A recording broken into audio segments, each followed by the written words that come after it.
Good afternoon. Thank you for tuning in for another webinar within the HBCU Educate webinar series sponsored by NASPA Region 3. I am your host, Dr. K, and we're going to get started momentarily. Just going to give individuals an opportunity to come on in the room, and then we will begin our webinar. Please feel free to use the chat function for any commentary and the Q&A function for questions, as we will have a Q&A section at the conclusion of the presentation today.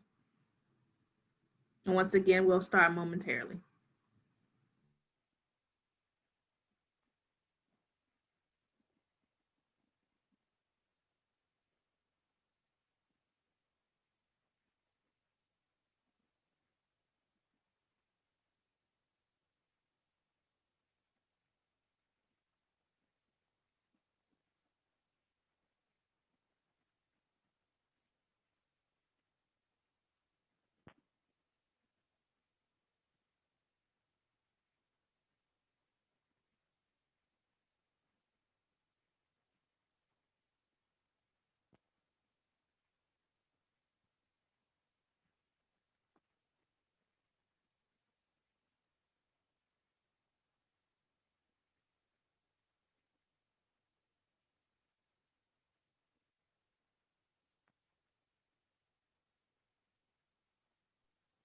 Again, welcome to another webinar within the HBCU Educate webinar series sponsored by NASPA Region 3. We are going to get started momentarily, just giving people an opportunity to come in the room. Once again, these webinars are recorded and shared on our YouTube page afterwards. Please utilize the chat function for commentary and the Q&A function for your questions, as all questions will be asked at the conclusion of the webinar.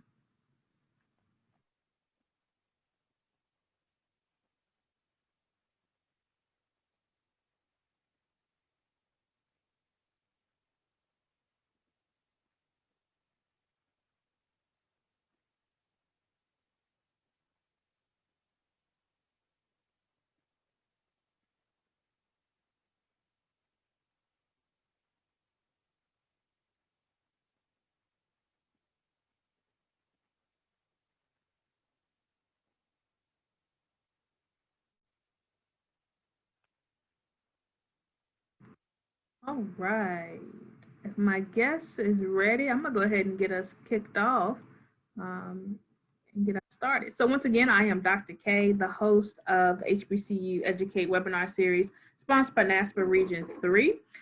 We've been doing these series for the last 2 semesters. So this is our 3rd semester with the series, and I'm happy to have Dr. Tryon McMickens here with us today discussing preparation of student affairs professionals at HBCUs. He is a professor at North Carolina Central University, and he heads up, oversees the master's program there as it relates to student affairs.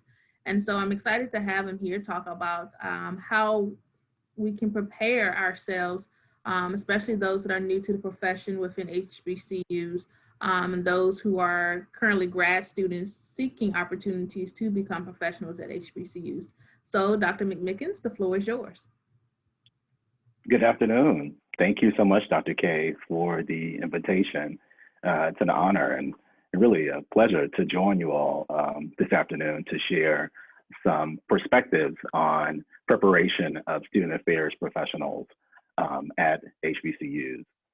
As Dr. K mentioned, my name is Dr. Tryon McMickens, and I'm a new professor at North Carolina Central University. This afternoon, I will discuss preparation of student affairs professionals at HBCUs from the lens of our brand new higher education master's program that I coordinate at North Carolina Central University. I plan to share the mission, the goals, the ways in which the program is distinct, and how it sort of compares across the board when we look at other graduate programs in higher education and student affairs, the curriculum, the faculty, admission, how to obtain admission into the program, the strategic priorities that I have established as of week 9 or 10 here. And as Dr. K mentioned, I will entertain any questions or any comments that you have at the end, and also provide my contact information. But first, I wanted to begin by discussing North Carolina Central University. So it was founded by Dr. James E. Shepard, who was a Durham pharmacist and a religious educator in 1910. And it was previously known as the North Carolina College at Durham, and it became North Carolina Central University in 1969. NCCU is known as the first state-supported liberal arts college for Black students in the United States.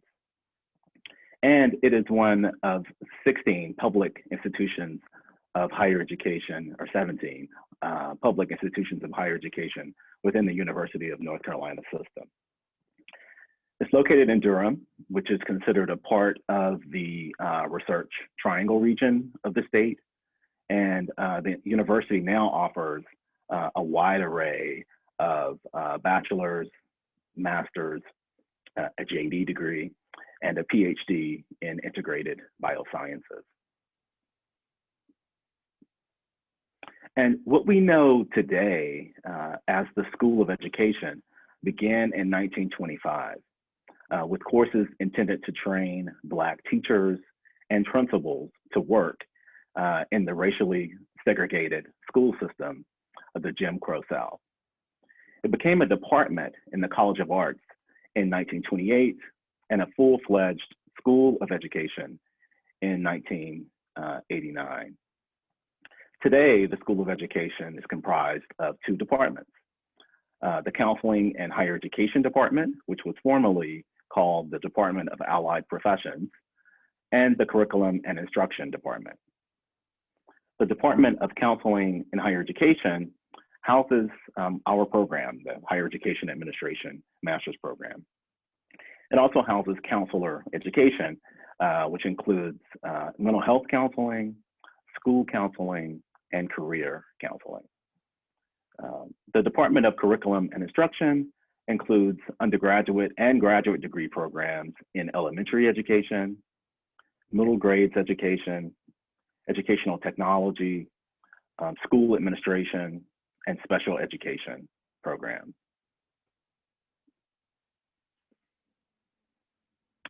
The HEA program's focus is on working with 2 specific student populations. Professionals who are employed at historically Black colleges and universities, and full-time employees working in any functional area in higher education or in student affairs. The mission of the Higher Education Administration Program is to prepare professionals to work in higher education settings where they promote social justice and responsibility, serve as leaders, and respond to the complexity of college student needs. We work towards fulfilling this mission by offering a comprehensive curriculum, which I'll talk a little bit more about later, that covers the breadth and depth of higher education. The goal of the program is to also produce practitioners who engage in good practices that foster 21st century college environments where all students can thrive and successfully matriculate in a timely manner.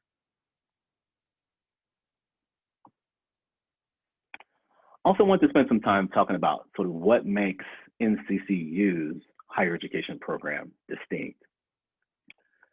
NCCU is the only HBCU with a master's in higher education administration in the state of North Carolina. NCCU is the only fully online higher education master's program in the state of North Carolina. The third piece here is that NCCU is one of the few HBCU-based master's programs in higher education in our region, in NASPER Region 3. And because a large concentration of Black colleges are geographically located in the South, it is one of the few HBCU-based master's programs in higher education throughout the United States.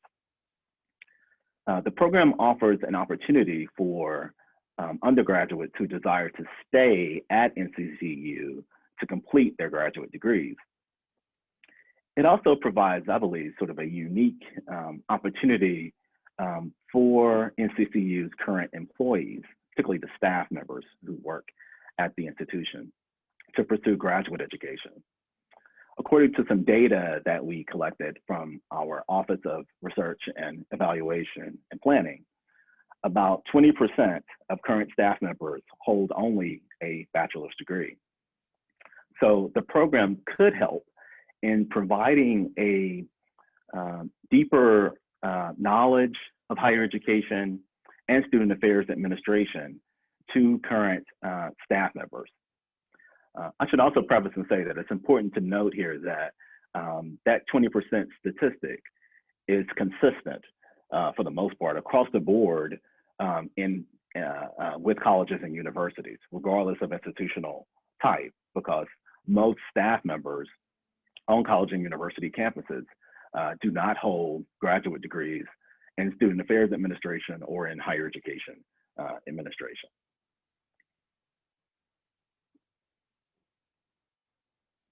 Let's talk a little about the projected learning outcomes.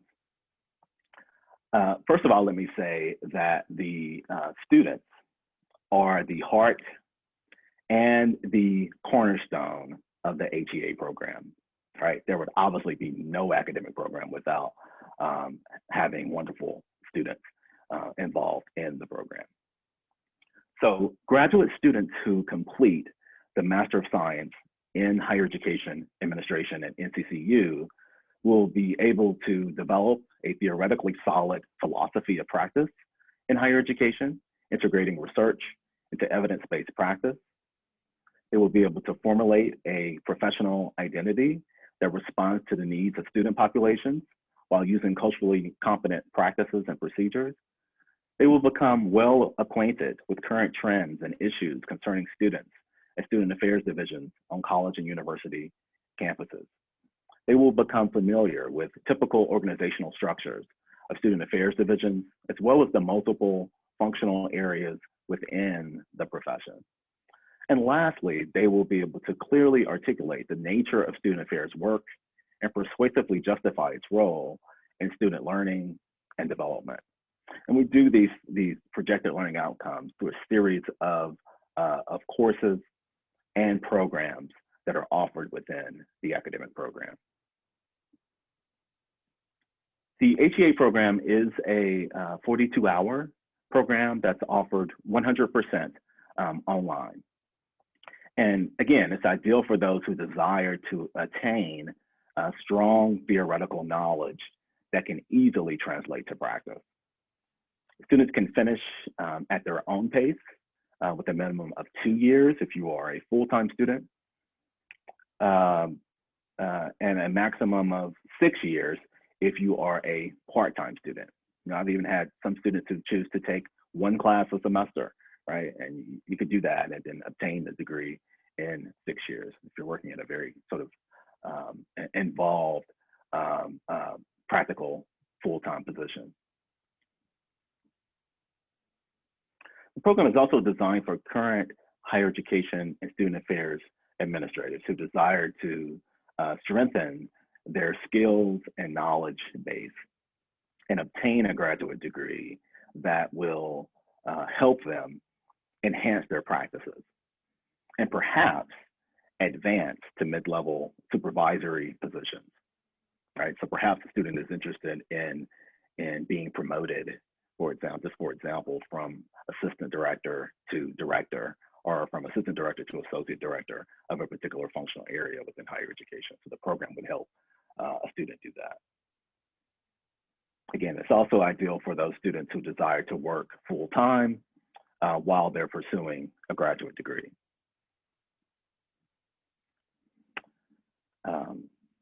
one of the things that I think that NASPA has done a fantastic job of doing, and so has ACPA, is recognizing and acknowledging the fact that October is Careers and Student Affairs Month, right?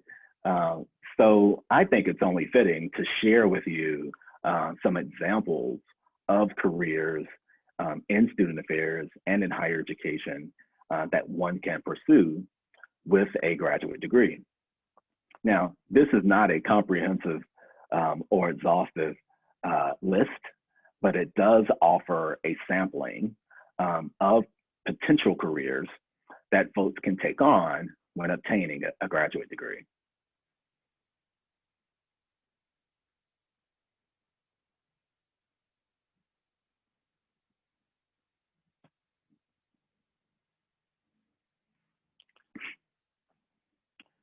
Now I'm going to shift a little and talk a little bit about what I love, which is the curriculum, and the way in which we teach students, and the way in which we learn from students, and the way in which we challenge and support our students to and through the program. So the HEA program includes learning in the following areas: foundational studies, professional studies, and supervised practice. Those are our three foci. And students must demonstrate the necessary knowledge and skill in each of the areas in order to complete the program. So when I refer to foundational studies, I'm referring to the courses that are listed here on the screen. Things like the history of higher education, like organization and administration of higher education, and also, of course, called diversity in higher education. So in history, we focus on history from the colonial era to contemporary times, right? And the class begins by examining the founding of Protestant colleges before the Revolutionary War and the later proliferation, I would argue, of universities in the 19th century, right? And the course then explores the emergence and growth of universities in the 19th and 20th centuries. As we know, there are competing visions of higher education. So we explore those in the course, particularly the founding of institutions for new student populations, such as women and Black Americans.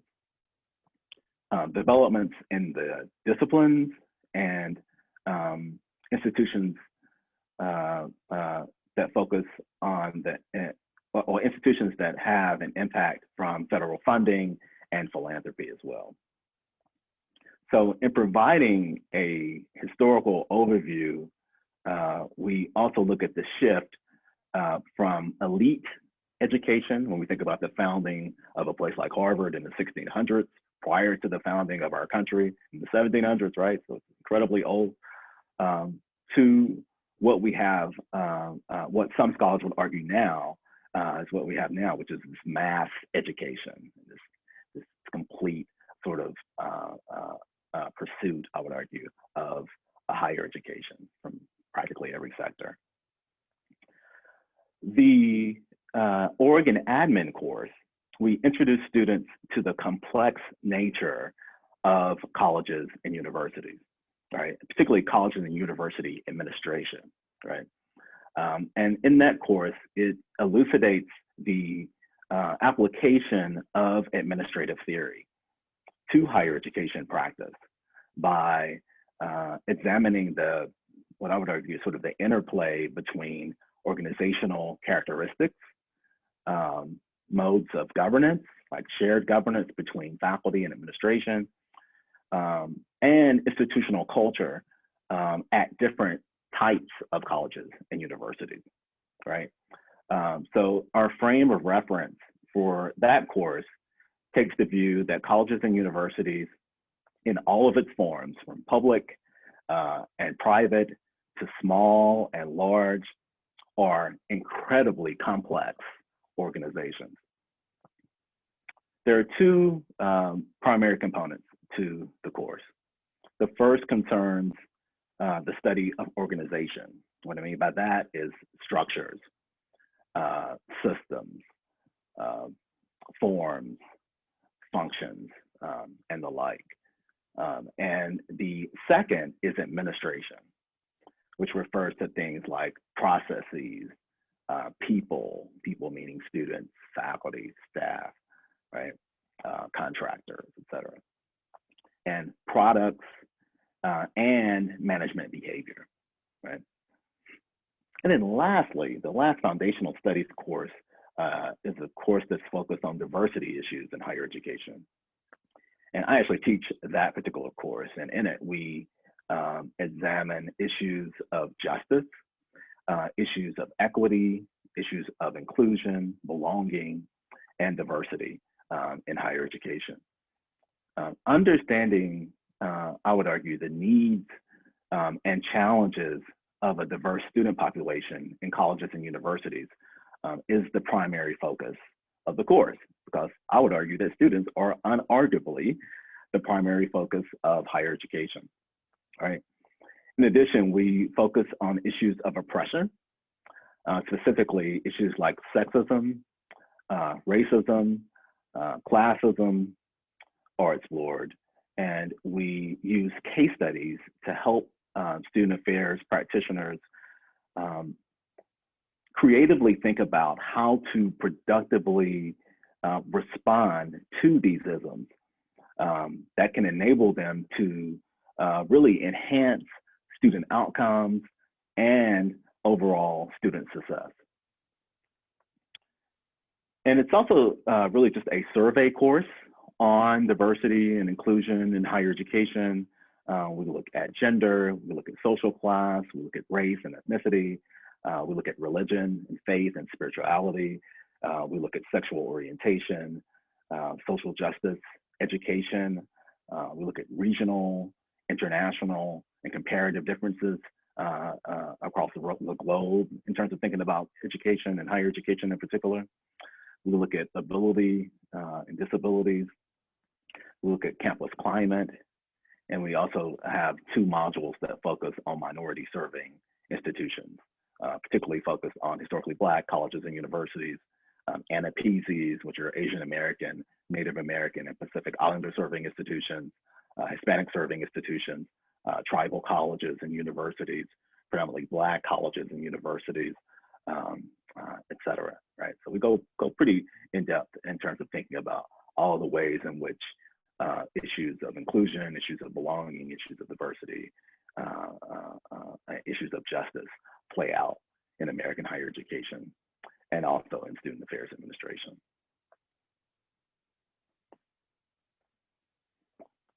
The second focus of the curriculum is on professional studies.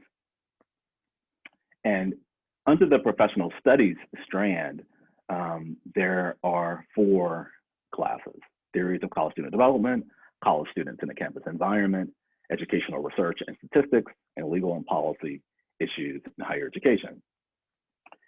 In the theories of college student development and college students in the campus environment course, we provide an overview of undergraduate student development theory, which I think is still viewed by many in our profession as the foundation of the student affairs profession, right? Specifically, I teach this course by focusing on 3 strands of theory: psychosocial and identity, cognitive structural, and environmental or campus ecological theory, right? And the theories are discussed in terms of their foundations and history, their constructs, and more specifically to their application to work in various student affairs functional areas in higher education. But really the emphasis is placed on using theory to guide and improve our practice, right? That is ultimately the main goal of any, I would argue, higher education or student affairs graduate program, is to translate theory to practice, right? And to give language, I think, and voice to student experiences and student circumstances, right? So for educational research and statistics, those are two courses that provide a foundation and introduction to qualitative, quantitative, and mixed method approaches in educational research. And then lastly, for the legal and policy issues in education course, we explore the intersection of law, policy, and regulatory compliance in higher education. The course equips emerging and seasoned higher education professionals with a basic understanding of legal considerations in the field and the ways that institutions and individuals respond to legal challenges. In particular, we examine the relationship between students and institutions, the application of the law as it relates to public schools and private schools, freedom of expression, hate speech, affirmative action, due process rights, gender discrimination, sexual harassment, and risk management. And that particular course is taught by a person who has a law degree, a JD, and currently practices law in the state of North Carolina. And our supervised practice includes a supervised clinical experience course. Students are expected to take on 150 hours of supervised practice in the field and receive supervision from a qualified professional. So I'm currently teaching the supervised clinical experience course, or the practicum is what some programs call it. And the students are taking on their practicums from a wide and diverse assemblage of colleges and universities, such as North Carolina Central University. We have some that are exploring opportunities at North Carolina A&T State University, at Shaw University, at UNC Charlotte, at UNC Asheville, at St. Augustine's University, at Meredith College, and a wide array of other colleges and universities. Due to the fact that our program was 100% fully online, many of our students are not based in the state of North Carolina. So we are exploring relationships and partnerships with universities in the state of Alabama, in the state of Georgia, in the state of Maryland, I think in the state of Pennsylvania as well. So the sky's the limit in terms of the type of practicum one can take on in the program. The program also includes a higher education capstone experience as a culminating course. I mentioned this before, but the higher education program is housed in a counseling and a higher education department. So the HEA program also includes instruction in counseling skills, in helping skills, and also in group dynamics. So we really want our graduates to be able to demonstrate the knowledge and the skills necessary to design and to evaluate effective educational interventions for individuals and for groups, as well as to be able to identify and refer individuals who need additional resources, right? So we're not trying to necessarily equip them to become counselors, but we're trying to connect them, equip them with the knowledge so that they can appropriately refer individuals who might need counseling services. So the students are required to take 2 courses in the area of counseling and counselor education. And 4 of those options are displayed on the screen here.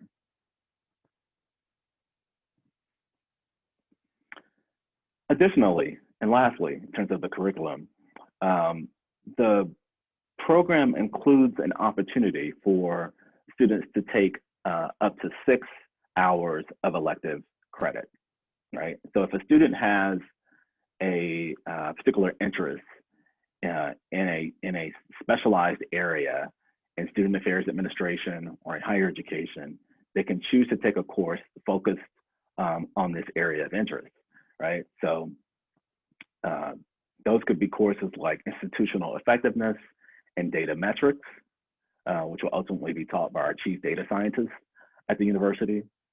It could be a course that would be taught by our athletic director on athletic administration, right? Could ultimately be a course that I've taught in the past called Critical Issues in Higher Education, where we examine everything from college shootings, suicides, big time college sports, particularly Division I basketball and football programs, college costs, college financial aid, student preparedness, all sorts of things, a heavy sort of survey course. And for this summer, I'm excited that to announce that I'm developing a course specifically focused on historically Black colleges and universities.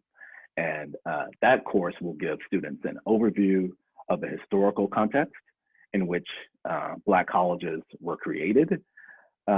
It will acquaint students with the obstacles that Black colleges face today. And it will help students understand the unique missions and the strengths of these institutions, right? And this is a listing of our faculty, at least some of them, not an exhaustive list, but this should paint a picture of some of the faculty who teach in the program. The first is Dr. Michelle Mayo. She is the Associate Provost for Academic Programs and Undergraduate Research and an Assistant Professor of Higher Education at NCCU. She teaches our history of higher education and our college students in the campus environment courses. Dr. Francis Graham teaches our Capstone Experience course and helps students enhance their writing skills. She also teaches a Black Administrators in Higher Education course, which is very popular. She formerly served as the Associate Vice Chancellor for both Student Affairs and Academic Affairs, and the Interim Vice Chancellor for Student Affairs at North Carolina Central. The third here is Dr. John Kukendale, who currently serves as the Dean of the University of Indianapolis School of Education. And he brings a lot of breadth and depth to our course on organization and administration in higher education. And lastly, Dr. Angela Coleman, who is the Vice Chancellor, our current Vice Chancellor of Student Affairs at North Carolina Central University. She teaches a popular course, which is a specialized elective on the practice of student affairs leadership. So we have a host of affiliated faculty members who support the mission and the advancement of the MS in higher education program at Central. I also must say many thanks to Dr. Regina Gavin Williams, Assistant Professor of Counseling Education, for her leadership as outgoing program coordinator. Our faculty on record are experienced, they are esteemed higher education administrators and educators. They have professional experiences in a variety of functional areas across several different types of colleges and universities. Their impact on college campuses across the nation have been substantial, and they are bringing their knowledge and their experiences to our virtual classrooms. Our faculty teach and mentor students. They serve the higher education profession, as well as sort of promoting intellectual advancement through their professional work and through their research. And I have the honor to serve as Associate Professor of Higher Education and the first permanent program coordinator with a terminal degree in higher education at North Carolina Central. I teach the Diversity Issues in Higher Education course, Theories on College Student Development, and the Practicum course. I'm also designing a course, as I mentioned before, on HBCUs. In the past, I've taught courses on financial aspects of higher education, research in higher education, and critical issues in higher education. My research examines undergraduate students' preparation for participation in a diverse and democratic society. It focuses on race, on class, on gender, and education, teaching and learning in U.S. higher education, and qualitative inquiries in education research. Equity and justice are central to much of my scholarship. My work applies qualitative methods, and I have extensive experience using the various traditions in qualitative research.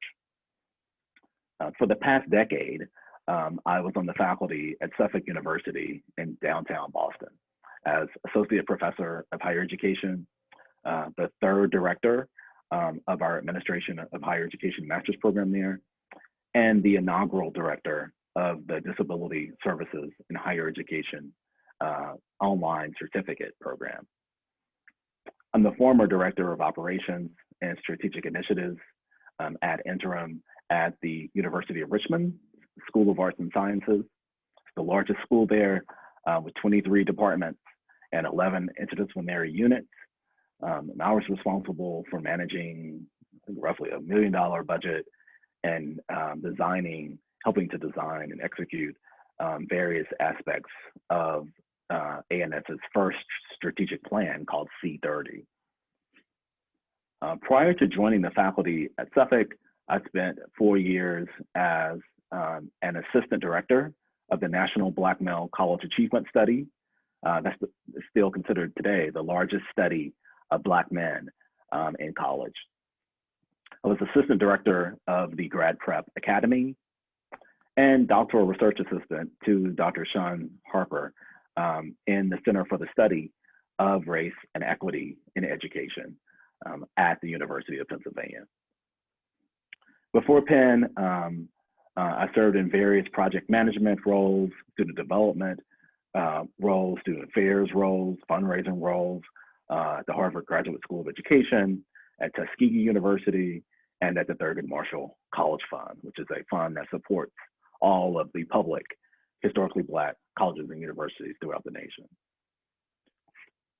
My written HBCU work has been published in Phi Delta Kappan, in Diverse Issues in Higher Education, in Souls, which is a critical journal of Black politics, culture, and society at Columbia, in the Journal of Critical Practice and Thought, and in a book, an edited volume book called In Models of Success, How Historically Black Colleges and Universities Survive in the Economic Recession. This is an edited book volume that came out, it was about a year or two ago.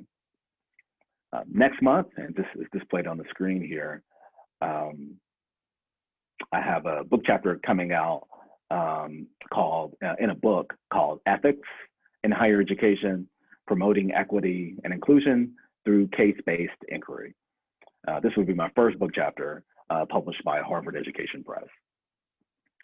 Have established, really tried to establish a national recognition for my HBCU scholarship through professional organizations, and I've presented over 50 presentations, symposia, workshops, keynote addresses, and invited talks. I have an educational doctorate in higher education from the University of Pennsylvania, master's in administration of higher education from Suffolk University, and a bachelor's degree in sales and marketing and business administration from Tuskegee University. I'm going to pivot a little bit here and talk a little bit about the admission requirements for the program.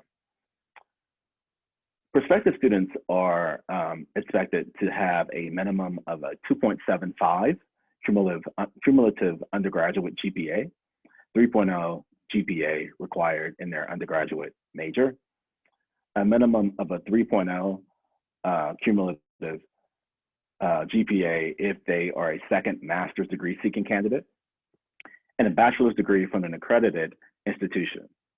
They're also asked to have required to have an interview with the admissions committee. The admissions committee is comprised typically of two persons. One is usually the program coordinator and an affiliated faculty member, right? And that interview is done virtually for all prospective students. Prospective students are also required to complete an NCCU graduate school application, which is available online. Submit a $50 application fee, submit 2 letters of recommendation by persons who are knowledgeable about their abilities, perhaps someone who has worked in a supervisory capacity with them, and a person who can evaluate their writing, right? So probably a former professor. They're also required to submit a personal statement to express their, interest in joining NCCU and their passion or interest in being a higher education or a student affairs administrator. Official sealed transcripts from all institutions attended, TOEFL scores or IELTS scores if English is not the native language, and a financial statement certificate of eligibility for international students. We are currently in the admission cycle, right? So application materials are reviewed after the February 1 application deadline. Thereafter, the top applicants are invited to participate in no more than a 30-minute virtual interview with faculty. After the top applicants are interviewed by faculty, decisions are made regarding the selected applicants who will be extended an invitation to program admission. Selected applicants have until March the 12th to accept the invitation for fall 2022 program admission. Individuals who are accepted into the program will be required to attend a virtual new student orientation, right? And the journey can then begin. So as I wrap up here, I'm going to provide you with some information that focuses on our strategic priorities as a program. First thing is that we are incredibly intentional in the program on creating spaces for students to engage with one another and to build community, right? And one way we do that is with an e-newsletter that is published each month. And in that e-newsletter, it showcases student achievements, internship opportunities, often free and virtual conferences, and graduate student seminars. We also have active Twitter and Instagram accounts, so please feel free to follow those, all of the handles that are displayed here on the screen.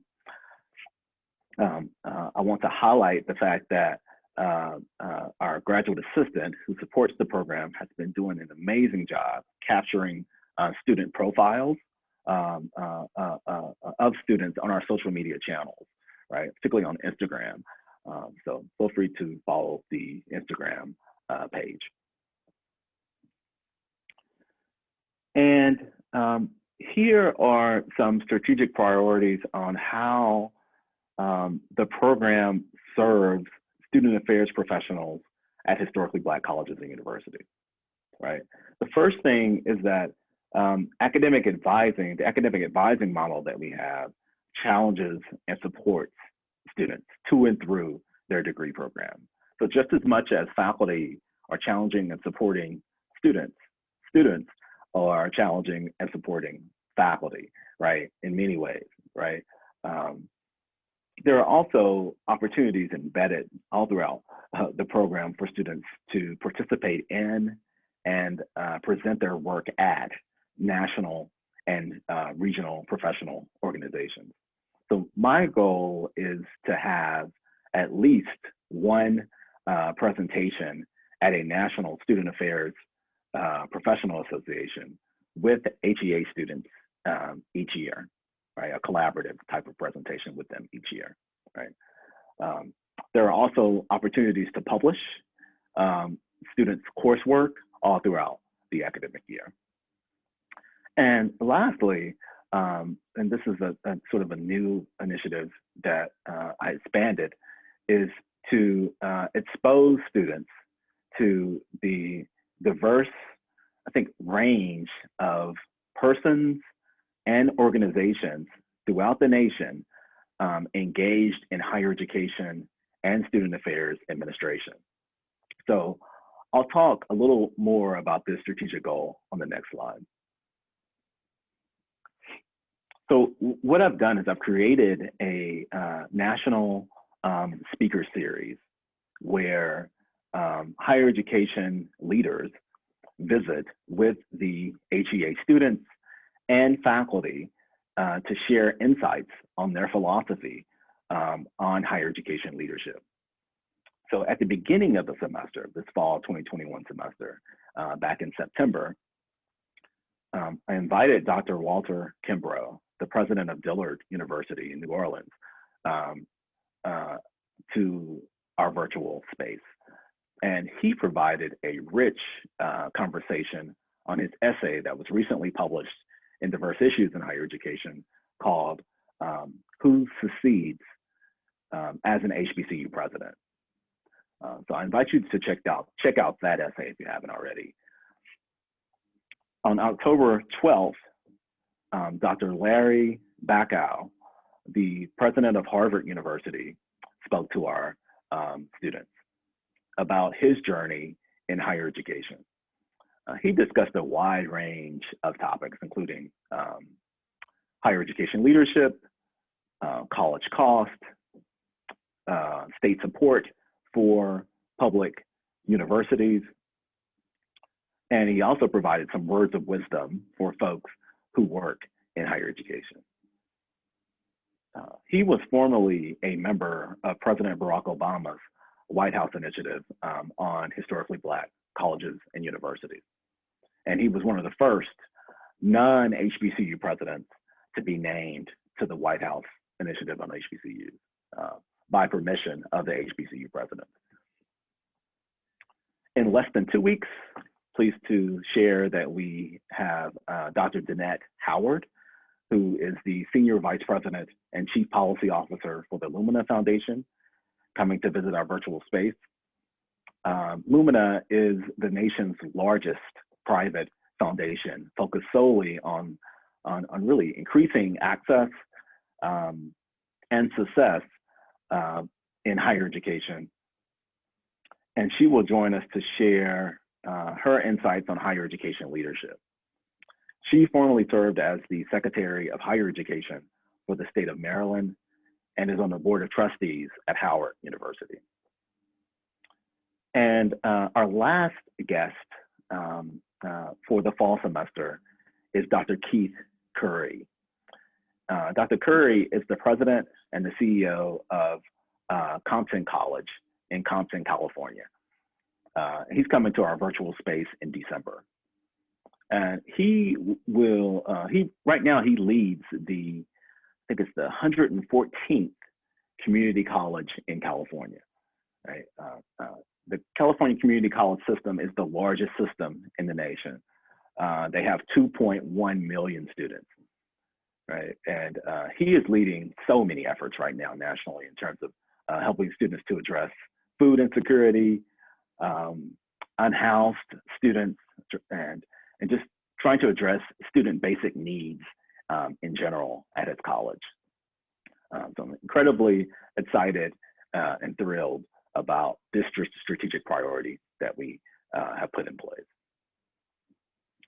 And I'm going to end here, and yes, we do have time for questions and any comments. This is my contact information. Feel free to follow me on Twitter using the handle here. If you are interested in applying to the HEA program at NCCU, visit this link on the screen. And I look forward to entertaining any questions you have with Dr. K. Thank you. Awesome. Thank you. Thank you so much. If there are any questions, please place them in the Q&A function. Also, if you place them in the chat, I'll be able to see those as well. One question is, what impact does the program at NCCU have on individuals wanting to pursue a career at an HBCU? Major, major impact, because the bulk, I would say 80% of the students who are enrolled in the program do their work at an HBCU. And that goes back to that information that I presented earlier with the practicum, right? We have students at North Carolina A&T State University who are doing their practicum. We have students who are doing their practicums at North Carolina A&T, at North Carolina Central University, at Shaw University, at St. Augustine's University. We have a person in Alabama who just recently completed her degree at Miles College and plans to, and she's located in Alabama, so she's planning to do her practicum in a Birmingham-based HBCU. So the reach is far and wide, and I think a lot of it has to do with the fact that of the way in which the program was designed, right? It was designed as a fully online program, which means that that the reach can be pretty wide. So I would say that it's impacting HBCUs and student affairs in a pretty profound way. Gotcha. Are the Tuesday presentations open to the public? If so, how would one register? Right now, there's a limitation because of the way in which our Zoom system is set up. But ultimately, they will be open to the public. You know, when I convert it to a webinar like we're doing now, then they will be open to the public. But right now, they're very intimate conversations where it's non-webinar based. It's really just sort of a conversation that's happening virtually with these leaders. And is the program cohort style in terms of the curriculum and how students move through? Are there courses that are only offered in certain semesters? Yes, the program is cohort based. That's a good question. So students have been able to create community that way as well. Like they've all created sort of their own specific GroupMe accounts based on cohort. Most of the courses are offered at specific times, yes. The educational research and the statistics courses are not taught by higher education faculty. They're taught by faculty, broadly speaking, in the education school. So those courses are offered in the fall, in the spring, and also in the summer. And also the counseling courses. Many of those counseling courses are offered in every semester as well. And what's the benefit of having the education and statistics course offered by those not within higher education in terms of functional spaces and student affairs? Sure, good question. A lot of it has to do with the School of Education mission and strategic priority, right? The School of Education is very much interested in the P20 pipeline and helping students to understand the synergies that ought to exist, I would argue, between P12 education and higher education, right?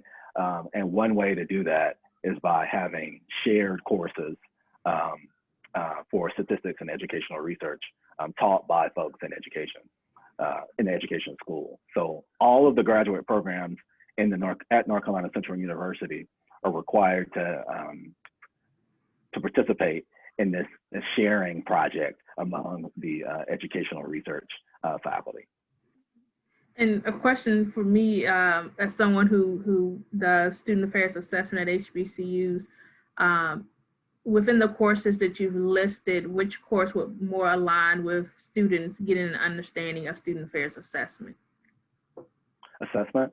I would say a couple. One is the course that I'm teaching now, So I have a module in my practicum course that focuses specifically on student affairs assessment. And in the past, I've actually invited folks who do student affairs assessment to be guest lecturers for the class. So I may be writing you to invite you to come and share your insights about student affairs assessment, right? I would also say that we have the chief data officer for the university is an affiliated faculty member, and she's constantly helping us think about how our projected learning outcomes are aligned or not aligned with what we are intending to do, right? So she's helping us constantly to try to refresh our work, right? So that's also a big part of the program. Awesome, thank you. And I'm serious about the invitation. I may be inviting you. Okay. All right, I'll be looking out for the email. Are there any other questions from our attendees? I don't see any. Are there any last remarks from you that you'd like to share with our attendees?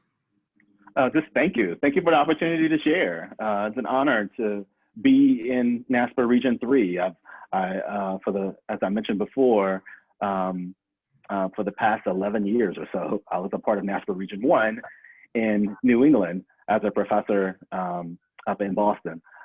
So it's been a delight to get to meet various people around the region and throughout the South who are focused on student affairs administration. Looking forward to attending the SACSA conference in the coming weeks and being an active member of NASPA Region 3. And just also wanted to say thank you for creating and designing this initiative to showcase HBCUs, needed now more than ever. Yes, most definitely. And once again, thank you for taking the time to do this presentation. It was some well-rounded information, very informative, and hopes that it increases your enrollment, which can be a good and sometimes bad problem. But we're gonna go for the good problems that it comes with that. But thank you again for giving this presentation, especially in October for Careers and Student Affairs Month. All right, thank you so much. No problem. Take care. Bye.